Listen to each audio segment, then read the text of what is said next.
What is going on, everybody? Welcome back to another video. Today we're going to be covering all of preseason and training camp and giving you guys the new sleepers in fantasy hockey. There's so much news to cover, so many changes, a lot of players that are being overlooked because people haven't looked deeper into some of the changes that we've seen. So we're going to cover it all for you today. Let's dive right into it. Now, quickly before we dive into it, make sure you follow my Twitter at FiredUpFantasy. You have up-to-date information on there, everything that's going on in training camp, lines, power play units, and everything in between. Also, make sure you like and subscribe. Really helps the channel. And lastly, make sure you join the Discord community. The link is in the description. Also, one more thing, if you guys want to do pick'ems and best ball drafts in Ontario, also available in all of Canada, most US states, you can sign up on Drafters Fantasy Sports using code FIREDUP, and that will give you a 100% match deposit up to $100 in bonus funds. You guys can do pick'ems like this one, which is a lock. Make sure you download the app and sign up using code FIREDUP. But if you're on desktop, use the link in the pinned comments below. Now let's talk about the preseason. So many changes, and I guess we'll start it off with the Barkov injury. Very, very upsetting. I was drafting Barkov a ton in my best ball drafts. At the time that he was injured, he was my second or third most drafted player at like 32 or 33%. So pretty devastating stuff. It is what it is, but we have to talk about the implications that this injury has in fantasy. The first thing that comes to mind is Sam Reinhart. I have concerns about him now. I think he's still gonna be really good, but right now in camp, they're running a line of Verhaeghe, Bennett, and Reinhart. And this is a pretty big downgrade to having Barkov at center. So I don't think we're going to see the same level of production that we expect from Reinhart. And there's a chance he only puts up like 75 to 80 points. Also, Verhaeghe, a player I was very high on for the season, this hurts him too, right? If you have Bennett as your first line center, that's not going to help your production. Maybe the one silver lining is that there's a chance, or there's a better chance, that Verhaeghe is on power play one now. You never know with Paul Maurice, but still, I think Verhaeghe definitely sees a hit to his fantasy value. I think he's still good for 60 to 65 points, maybe 30 goals and a ton of shots, but his upside is certainly capped. I wanted to edit in here that we did see the first power play units in the preseason game last night for Florida, and they had Seth Jones and Aaron Ekblad on power play one. I really don't understand why they're doing this. Aaron Ekblad is not some sort of offensive mastermind that needs to be on this first unit to justify two defensemen on it. But yeah, that's what they did. I mean, they did it in the playoffs last year as well. And they also had Sam Bennett, Sam Reinhart, and Brad Marchand on power play one. This is obviously really good news for Marchand if it sticks. But honestly, guys, with the two defensemen here, I don't see them sticking with it. There's no reason why both of them should be power play one. I don't see it lasting. And hopefully we see Verhaeghe get on there at some point. I want to remind you guys that it is very, very early. It's the first power play units we've seen. They're not good power play units, but things can definitely change. They are very fluid. This brings me to Anton Lundell, a very talented player, sort of a Barkov mini. They like him with that Marchand and Listerinen line because it was so good in the playoffs. Even if they keep that line together, he's going to get top 6 minutes now. He's not going to be on the, de facto third line. And there's going to be situations potentially where he's playing on a top line with Sam Reinhart. So I'm a big fan of Lundell. I think he's a fantastic player. This is a big opportunity for him to step up. And I think he's definitely a sleeper. Obviously, the other implication is Sam Bennett will probably see more ice time. It's good for his fantasy value. I'm not sure the complete upside of Bennett, but I do think you might see a bump to his production. He's obviously a guy that puts up elite shots and hits. So in general, where he's going in drafts right now is really good value. Also, we have to talk about this Dallas power play. We saw Thomas Harley on power play one in camp early on for a few practices. He was on there with the regular people we expected, Hintz, Robertson, Rantanen, and Wyatt Johnston. But then in the last like 4 or 5 days, I believe in 2 practices, we see Miro Heiskanen on that top unit. I also wanted to edit in here that we saw another day in practice where Heiskanen was power play one. So as we approach the season and we haven't seen Harley back on there, getting a little bit concerned for Harley. So I would say Heiskanen stock has gone up and Harley stock has gone down. Also, one more thing, guys, we got to talk about Mikko Rantanen. Haven't been the biggest fan of him heading into this season just because he's very pricey, but there have been some sort of positive developments for him that we've seen in camp. One is that Jamie Benn is injured. I know that's not a positive, but the fact is they already have less depth from last year, and now without Jamie Benn, they may have to rely on those top guys more. So with my concern of Rantanen getting less ice time on this team, he may get a lot of ice time, at least with Jamie Benn out for the next few months potentially. So yeah, I think that's good for him. And also Glenn Glutzen has been talking about Mikko Rantanen staying out on both power play units. So sort of that Ovechkin role. I didn't expect that to happen. I mean, we'll see if they do it, right? I don't know if they're going to commit to that. But with these new developments, I would say that I'm more high on Rantanen than I was before. I still think he's too pricey in my opinion, but yeah, definitely good news for him. We also have to talk about this Vegas power play. A lot of people very upset at me in the comments for suggesting Shea Theodore was a bad pick in fantasy hockey this season. Listen, I don't have a crystal ball. We've only seen a few power play drills in camp, but what we have seen in those limited reps is Mitch Marner running the point. This is camp, so nothing is fixed, but this greatly concerns me for Shea Theodore. Right now, Theodore's on that right flank only because Pavel Dorofeyev is injured, but he's skating and progressing, so he should be back soon, and there's no reason when Dorofeyev is healthy that Theodore would be on that right flank. That would make no sense. If this power play is working with Marner running the point, then that's what they're going to stick with. And that means that Shea Theodore, his ceiling is going to be massively capped. He's going to get more minutes, even strength. But yeah, this is very concerning if he's not getting power play one time, power play that should get a lot of time on ice. I'm definitely not a fan of where he's going. Like his ADP is like what, 60 on Yahoo? So we'll just have to see what happens. They could easily switch it up, but yeah, definitely concerning for Shea Theodore owners. The other implication here is that it's good for Pavel Dorofeyev because he should be on that right flank. He's a guy that I think still has a lot of upside. And then also, this is good for Mark Stone. A lot of people like myself were thinking maybe Stone would get taken off, but if they run a 5-forward unit, then Mark Stone is still going to be on power play 1, which is good. I will say I don't love that he's third line with William Karlsson, or maybe the second line, whatever you want to call it. I would call it the third line, but still, it's not the biggest knock on him in fantasy that he gets to stay in this power play. Another very important power play that we need to talk about is the New York Rangers. What we see in camp is the standard power play, Zibanejad, Trocheck, Panarin, JT Miller, and Adam Fox. But the coach's comments about this power play were very interesting. What he basically said is that they want to find a path to get Alexi Lafreniere in this power play 1. Could it be sort of political talk? Like maybe somebody asked him about that and he didn't want to give a shutdown answer to Lafreniere getting on this first unit. Could be a possibility, but I do think that he was sincere, and I do think Lafreniere is going to get some reps on power play 1. We saw it in camp. He was rotating with Trocheck. So it seems like what they're going to try to start the year is Trocheck on there because he is a very good bumper player, but they may give Alexi Lafreniere time on that top unit, and that would bump Trocheck down to power play 2. Very interesting stuff. Obviously, Trocheck's upside is going to be capped. If that's the case, he'll still be solid because of those peripherals and playing with Panarin even strength, but would be concerning if that were to happen. But with Alexi Lafreniere, if he were to get on power play 1, a power play that I think is going to bounce back in a big way, also playing even strength with Panarin, that's very interesting to me. And I think if that happens, he's going to be one of the best waiver wire pickups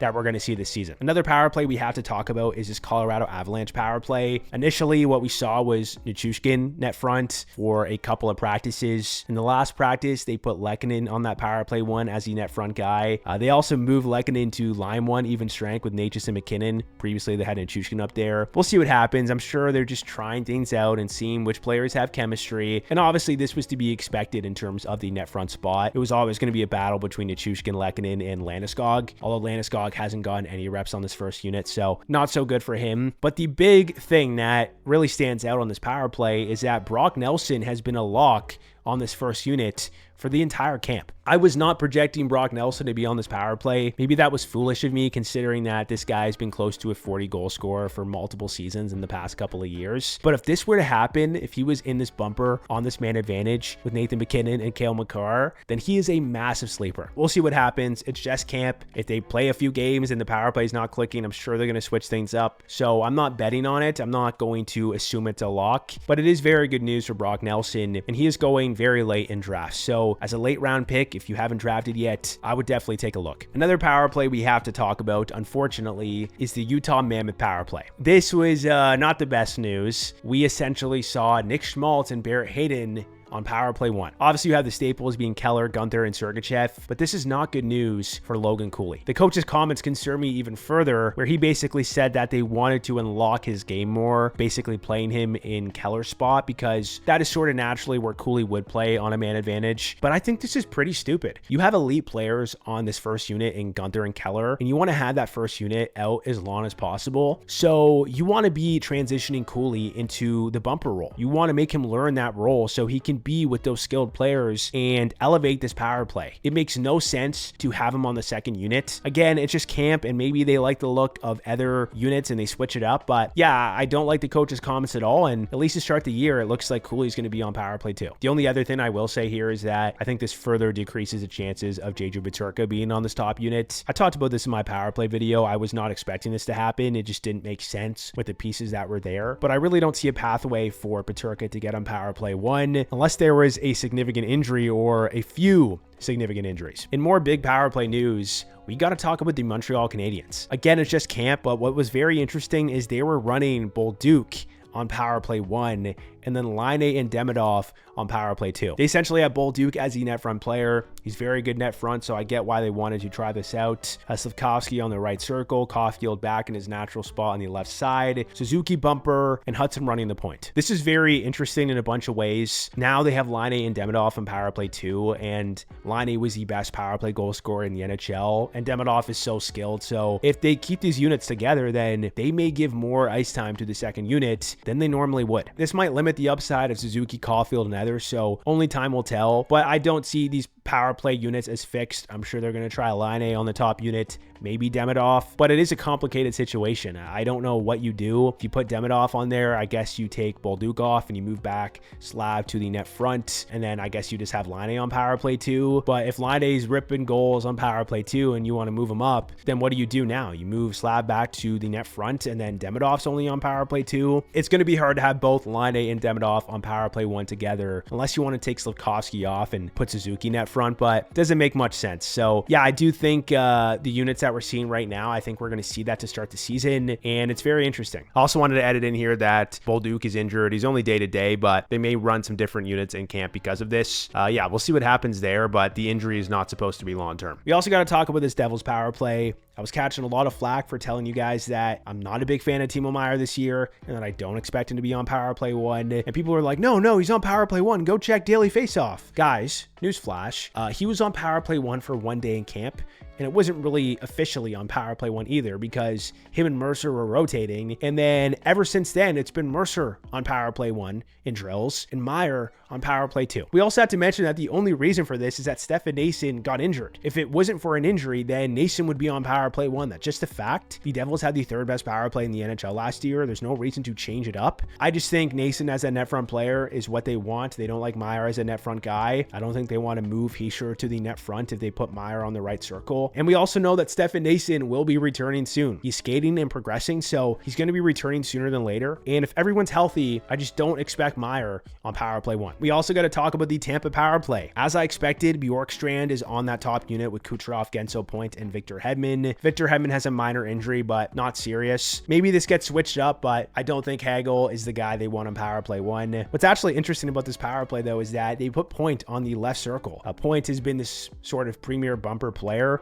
so very interesting that they had Bjorkstrand in the bumper. They're both righties, so we'll see what they do, but it looks like that's the power play that they're going to try at least to start the year. Another power play here is the Canucks. Evander Kane has actually been getting reps on power play 1. Very, very interesting. The first day, a lot of people were saying, oh, Filipino wasn't in the grouping, so that's why he wasn't getting power play drills. But we actually saw a full lineup on the power play in camp, and it was Kane on power play 1 with DeBrusk, Elias Pettersson, Quinn Hughes, and Brock Besser. And then Filipino was on power play 2 with those other guys. Listen, I'm not saying this is going to stick. It's still camp, and things are very, very fluid throughout the season. Kane is not known for being this power play specialist, but hypothetically, if this were to stick, then Kane could have a pretty darn good season. Depends on your format and league settings, but he puts up elite shots and hits. So if you're in that type of league and he ends up on power play 1, maybe in the top 6 as well, then this is a guy that can put up 50 to 60 points with elite peripherals. I'm not telling you this is going to happen, but if you haven't drafted yet, I would definitely take a look at him in your later rounds if you have those peripherals heavily weighted in your league. And if you're in that type of league and he's on the waiver wire, I would consider taking a look. We also got to talk about the Kings power play. They are trying the 5 forward power play once again, and And that means that this is very good for Quinton Byfield and not so good for Brandt Clarke and Drew Doughty. This is what we expected because they ran that in the playoffs last year and the power play was much better with these 5 forwards on it. So we'll see what happens. If it's struggling, they can definitely mix it up, but definitely like it for Quinton Byfield. I think if he stays on there for the entire season, he could have a pretty big year. We also got to talk about this Minnesota power play. Matt Zuccarello out for at least 2 months with an injury. And we've seen in camp that Marco Rossi has been on power play 1 in replacement of Zuccarello. I will say that we did see like 2 days ago, the last practice they did, Tarasenko was actually on this top unit and Rossi was on power play 2. Not overly concerned, but we've seen Marco Rossi be in the doghouse with his coaching staff. So he is not a lock for power play 1. Regardless, if he ends up on power play 1, I think this power play is going to be really good. He should be a pretty big sleeper going super late in drafts, probably on the waiver wire in a lot of your leagues. And also he is playing line 1, even strength, with Boldy and Kaprizov. Not the best news for Joel Eriksson-Ek, to be honest, guys. I still like Joel Eriksson-Ek quite a bit. He's a lock for that power play, in my opinion, as that net front guy. But yeah, if Eriksson-Ek is not playing with either Kaprizov or Boldy, then that limits his upside. I'm sure they're going to stack the line, so I'm not worried about it. But in general, slightly bad news for Eriksson-Ek, even strength, and good news for Marco Rossi. I also wanted to edit in here that, yes, Booyam is indeed power play 1. We all sort of expected this, but we got confirmation, so he could be a good option in a deeper league. My only issue with him is that he's probably only getting 3rd pairing minutes, even strength, so that's why I don't think he has this insane ceiling, but you never know. Let's go a little more rapid fire here. Boone Jenner is on power play 1 as a net front guy over Dmitry Voronkov. Very, very interesting. We'll see if it sticks, but you know, Boone Jenner's in the top 6 right now with Fantilli and Kent Johnson. If your league value, shots, hits, and blocks, he is always underrated. So yeah, this is a boost to his already immense value in those leagues. I also thought I added in that, yes, Fantilli is not power play 1. I'm not expecting him to get on there, but you never know. He could definitely take a player like Ken Johnson off. I don't think they're going to take Monahan off because he's so good in the bumper, but we'll see, man. I think Fantilli is so talented that if he starts playing like he did near the end of last season, they would be stupid not to give him reps on that top unit. We also got to talk about the Flames power play here. Currently, they have their usual power play 1 from last year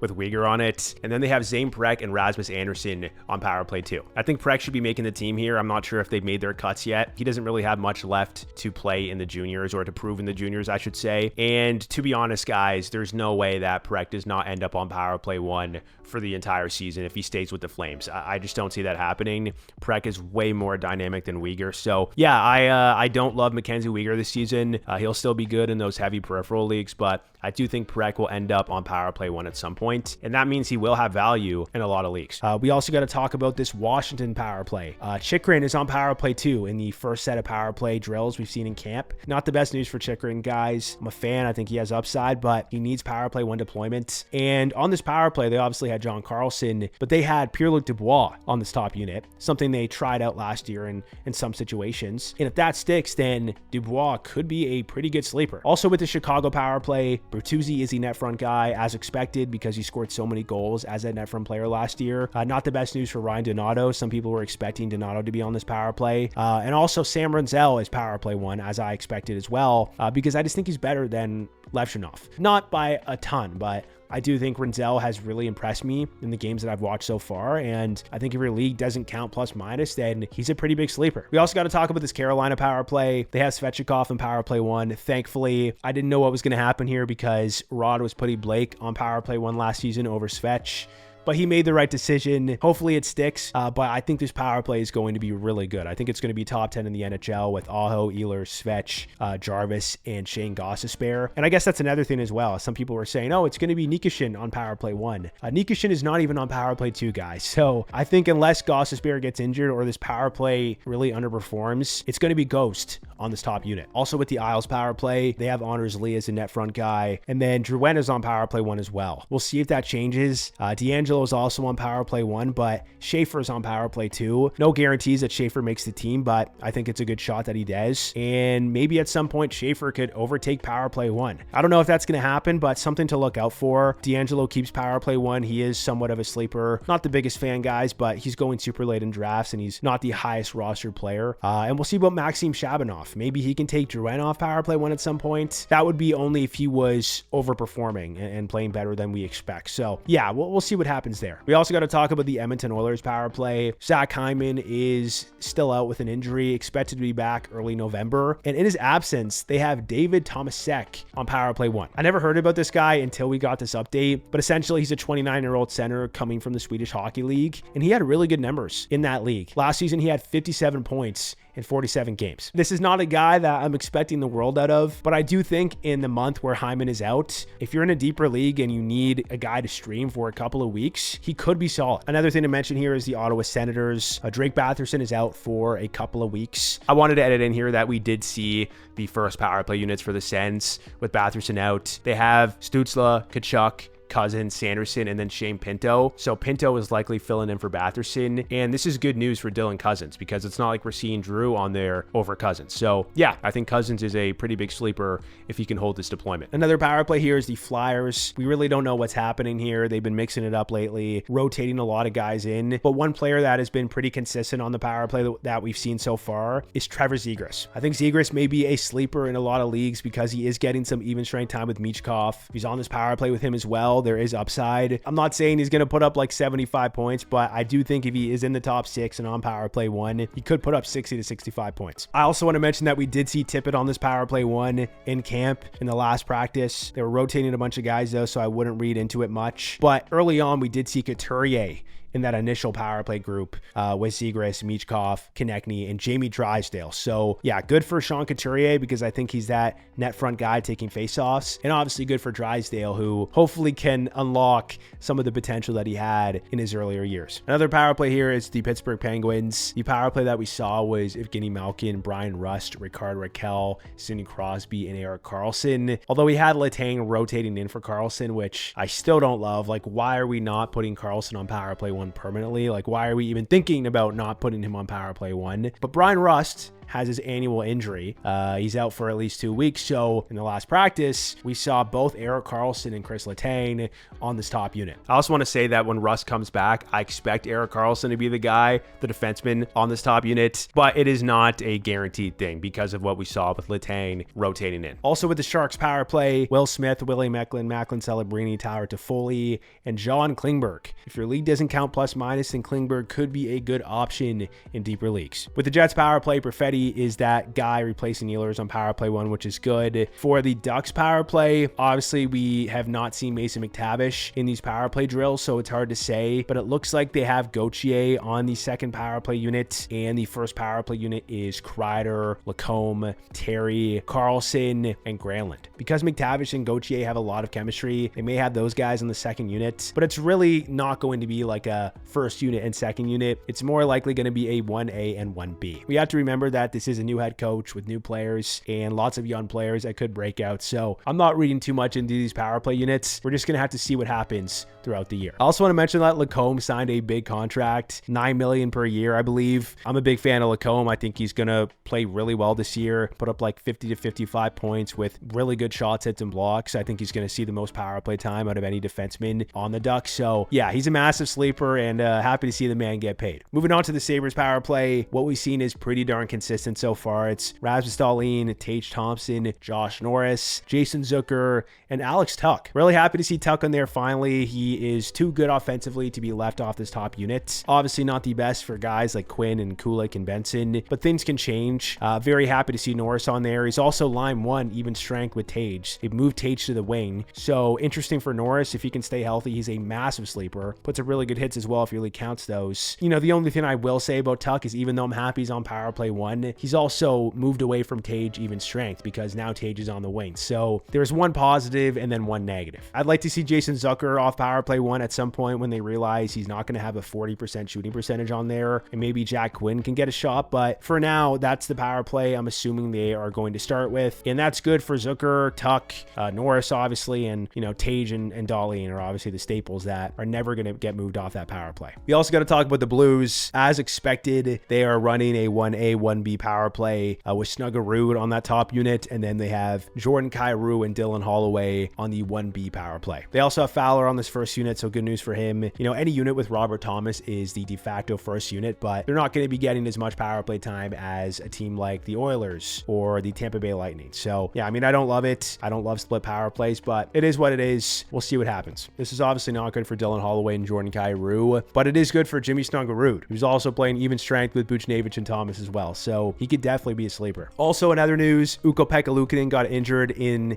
the last preseason game. We are going to get more news tomorrow as I'm recording this. I don't have that news, so I'll let you guys know in the comments if there's anything significant, but they have Alex Lyon and Alexander Georgiev as the other goalies, and I would expect Lyon to be the next man up. If we do get news that UPL is out long term, then I would definitely look at a guy like Alex Lyon if you need a goalie. If you guys have already drafted and he's on the wire and you need somebody to get volume, he could be that guy. In terms of some other injury news, Logan Cooley got banged up, but he's back skating and it's not supposed to be long term, so not very worried about it. Also, Kaapo Kakko is out for 6 weeks with a broken hand, and we also saw JT Miller take a spill in practice. Thankfully, it wasn't serious, but he is still deemed day-to-day. There's also a bunch of other day-to-day injuries. I'm not going to list them all off. Jonathan Taves is day-to-day. Jonathan Huberdeau. Artemi Panarin has missed a lot of the camp with an injury. He's been held out for a precautionary reason, so hopefully they play it safe and they get him back fully healthy. But I think I cover the biggest ones. I know Vince Dunn's day-to-day as well. Don't know if that is serious. I don't think it is. But yeah, I would recommend going on like ESPN and other platforms and looking at the injury report. I also forgot to mention that Jamie Benn's going to be out for a couple of months. He had a collapsed lung. Very serious injury. I'm glad he's okay. But this also means that in terms of fantasy, there could be some more ice time for those top guys because there's even less depth with Jamie Benn out. I also want to mention Luke Hughes. They got a deal done with him finally. He missed most of training camp. And the big question is Luke Hughes going to be power play one? We obviously haven't seen the power play drills in camp with Luke yet. So yeah, I don't have a crystal ball, but I personally think it's going to be Luke on there sooner than later. I just think he's more dynamic than Dougie. I know Dougie has that really good shot, but I feel like